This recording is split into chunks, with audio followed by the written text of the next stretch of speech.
Hello, hello, hello. We are on the other side. We have finally finished the Mastery and Mystery workshop. And I'm so dead. I can't tell you, I'm so dead. I really don't need to drink any more alcohol tonight. That's what I'm going to say. For those of you who don't know her, this is the lovely Debbie Atterby who co-hosted the event with us. We had a great time, didn't we? It was absolutely fabulous. I really enjoyed it. Lots of laughs, lots of enjoyment, and I've met some really, really beautiful people.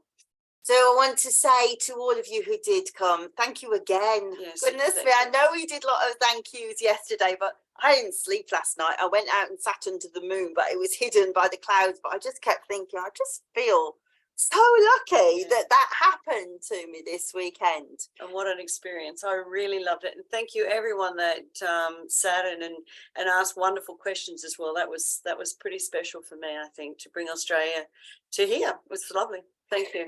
So I had no idea what she was going to talk about, and she had no idea. We kind of talked about it a little bit on videos and stuff, but I know those of you who couldn't come would love to know what happened. So we had the party on the Friday, didn't we? But oh my goodness me, just before everybody turned up, the bees turned on the silent one and chased him down the garden and stung him really badly. And text messages and on the top of, on his forehead and on the back of his head, properly chased him. And so I put his cream on and stuff, and I thought, oh God, I got people coming in the garden. And I said to him, do not go down there again, because you smell of alarm pheromone now. They will, you know, that pheromone is what tells them to sting again. So he said, okay then, but he didn't wash himself, and he went to just collect his tools up, and then somebody came to the gate and they chased him to the gate and bit him, stung him on the back of his ear, which is still massive, isn't it? So there was that, but it didn't deter us. We had a lovely party with some great food and some tremendous laughter. More food. We could feed the third world with leftovers. I'm not kidding you. So much cake, so much beautiful ice cream and salads, and actually. I'm hoping that my friend Kelly, who helped me prepare the food, is on here so that people can say, Kel, what a great job you did, because you really did. It was fantastic. And then on the Saturday was our lavender day, wasn't it? And Deb talked all about lavender, but also the indigenous people of Australia, didn't they? Yeah, and where we also grow our lavender in Tasmania, which was absolutely lovely to be able to share that with everybody. It was nice, yeah. And then in the afternoon, I talked about the Melissa and put out some slides, some of the treasures that we found over the years of the gold, of the headdresses and stuff. And then we talked about how this idea of how the women were nymphs and bees and shapeshifters into trees. And we did the figure of 8 walk with the lavender. And it was really beautiful. We had this, Deborah Rose is a beautiful musician from Ludlow, and she played a guitar. Amazing, absolutely. And she sang. It was just really heartfelt, beautiful, beautiful, beautiful music. Beautiful. And I'd made purple veils for everybody to put on. But I have to say, girls, you didn't look like you were supposed to in my imagination. We have pictures which we are not going to share, but honest to God, I am going to laugh the rest of my life at some of them. Yeah. They just were, but it was a really beautiful experience. We all had stones that we were walking over, and I taught them how to do the bee meditation, walking with the lavender. And when Deborah stopped playing, I looked up, and there must have been 6 people in tears. Yeah. Just, it was really profound, wasn't it? It was really beautiful. Moving. And again, we had beautiful food from the hotel, although their service was a tad slow, but we will not labour that. And then we got home and Deb said, you need more wine, which I do not drink. And honest to God, I've got a permanent hangover. I swear to God, I can't wait for her to go home so we don't drink anymore. Well, we can't now. It's Monday. Monday now. It's only the Friday, Saturday. So we don't drink on Monday. No, Monday's walking. Thank heavens. And then she's going to say, I hope she goes home because I'm sick of walking. I know, I walk up. But then on the Saturday, do you know what? I really enjoyed the Saturday the most of Deb's talk, because not only did she talk so much about so many different types of eucalyptus, it was stunning, but she really got down into the nitty-gritties of the things she knows about the indigenous people and their dream time, which I absolutely love. Well, that's good. Yeah, I love it. I enjoy it. I have learned a lot from the people, especially within my area where I live, which were the Bundjalung people. So yeah, we spoke a lot. It was beautiful. And then in the afternoon, we had a PowerPoint of just associations that I was thinking about with eucalyptus, of how it may work on a spiritual level, and some of the associations with the Southern Cross, which is what the native people, the First Nations, talk about. And we looked into a lot of astrology about the Southern Cross, which was really interesting too. Yeah, it did. It was really good. It was so much information, so much information.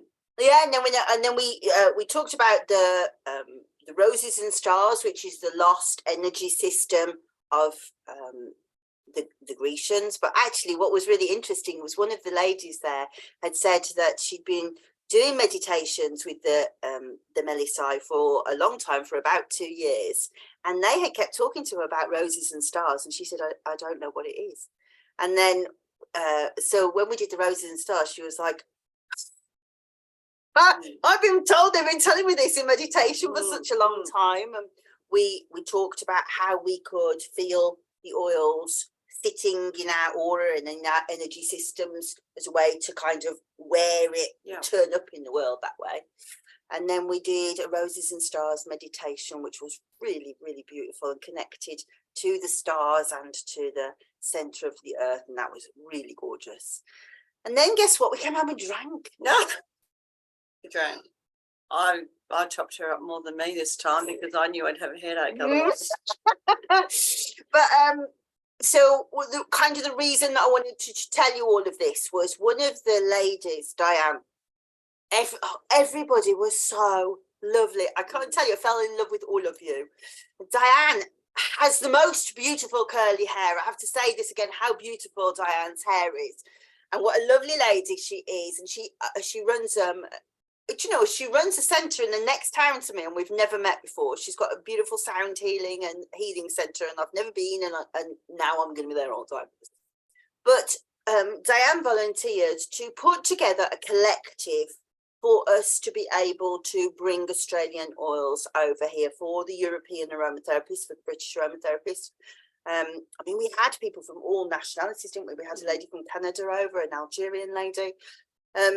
So obviously, if you want to buy oils from these places, you have to buy quite a lot to make it worthwhile. So Diane has volunteered to help coordinate that. That's lovely. So it's very generous, because I've said I'll support about that, but goodness me, I think it might be a lot of work. So the first thing I'm going to say to you people is behave yourselves. Do not ask of ridiculous things, please, because this could be quite a big thing. And the easier we make it on each other, the better and more successful it will be for everybody. So yeah, don't be fiddlers. But even if you weren't on the weekend, we would love to have you in the collective to get some of these really unusual oils over. And if you're a fan of the lovely Helen Nagle-Smith, I can tell you that she's written a couple of them in her new book that's coming out. So to get access to the oils before the book comes out will be brilliant for you all. So I'm going to put a link underneath, and by all means get involved in that. But what I would say to you, I'm going to really reiterate this, because I know people are really thinking that they're being generous by chatting within the chats and getting them going, but please don't do that. Just, by all means comment on the thread, but when we open the chat, please only talk in there if you are interested in being the collective. And please also, if you're another essential oil supplier, or you think, oh, I'd love to be able to do that, not in that chat, please. Please just keep it exactly to that, because otherwise it's really not fair on Di. And yeah, I'm excited, because this is a whole new pot, like reservoir of oils that we'll be able to get over here. And wouldn't it be wonderful to be the centre of that? Especially because those of you, you'll see it mentioned on mine and Adam's video. Debbie's in mine and Adam's video this week, so do watch it because she puts loads of information in. But Debbie's also going to be running an online conference where she takes people to see the distilleries and stuff like that, all online. So if you've got the oils to work with, that will transform it. But I'd love you to tell them a little bit about that. Yeah, so that will be running on the 10th, 11th and 12th of November this year, and it's totally virtual. So, you know, you can register, come on board, and if you haven't got the time because of the time frame, which Adam made it very clear, you know, our time frames are so different, but you know, you've got it there. It'll be there for between the 3 to 6 months, so you can hold on and pop in and watch it during the day, which whatever pleases you. But yeah, we're going to go down to that essential oil of Tasmania that I spoke about. We're going to actually go into the farm down there, and they've done some beautiful filming, and I'm hoping to put that sort of within our breaks, that people can sit down whilst they're having their lunch, or in your case maybe it might be your breakfast or your or whatever, and you can watch them go through the farm and through the factories and the distilling. We're going to look at Greg, some of the oils that I brought with you to see. He's his farm as well. We're going to have a little look at things. He's going to show us some really interesting stuff. We're going up into the Northern Territory. We're going to look at them farming for and listening to the gentleman who does the Blue Cypress. So lots and lots of things. Lovely international speakers as well. But yeah, you're going to see some of Australia, and that's important. Where's your book? Oh, gee. What have you done with it? Oh. I'll get the staff, I'm telling you. So we've got a couple of these left, and I don't want to take them home on the plane. So if you want to contact me about getting a copy of Deb's book as well, I'm going to get her to leave me a couple. So by all means, if you're in, you know, UK, Europe and stuff, and you think, oh, I would have loved that, but it's so expensive to get from Australia, I will hold some for you. Providing she doesn't sell out when she goes on Wednesday to Penny Price Aromatherapy. So if you do want to see Deb live, and you couldn't make it at the weekend, and honestly, I heartily recommend it. I learned so much. She's going to be there on Wednesday, which is the 31st of May. Yep, which is I think is Wednesday. It is Wednesday this week, yeah. Right, so we've only got a couple of days, but don't contact me. Contact Penny Price Aromatherapy to be able to book onto her workshop. Tell them what you're going to talk about. So I'm also talking a little bit about where I came into the industry, and a little bit about a little bit about me, but then we're actually going to go in and we're going to talk a little bit more about different types of essential oils. We'll still be crossing the path on eucalyptus, but we'll be talking a little bit more in depth about the bush bar mint and about rosalina and many other oils. So it's a bit of a surprise, and we've got some beautiful pictures of things around and plants as well. So yeah, we'll be discussing a lot of that too. Are you taking your box of oils with you, your pouch of Absolutely, oils? Absolutely taking my oils with me. She's got this pouch of just like, it's like as if it's in a different language. There's so many oils that you just go, and what's that? And what's that? And what's that? And what's that? So it's lovely to engage with it. So if you find yourself at a loose end on Wednesday and you're close to Hinckley in Leicestershire, I shall be going as well, but only just to be like a fangirl. But we'll both be there on Wednesday if you want to, and she'll be able to get her book and get it signed and stuff and meet Penny. So I just think if you are not doing anything on Wednesday, please come and see us. I'd love to see you. I really would. It would be great. And, you know, always remember that there's lots of questions to be asked. Please do it. That's what I'm here for. So, again, thanks, guys. Yeah, we had a great time. Thank you so much. I did. We had a ball. It was lovely. Thank you. And thank you, Elizabeth, for inviting me. I'll learn. Your idea. Bye-bye. Bye now.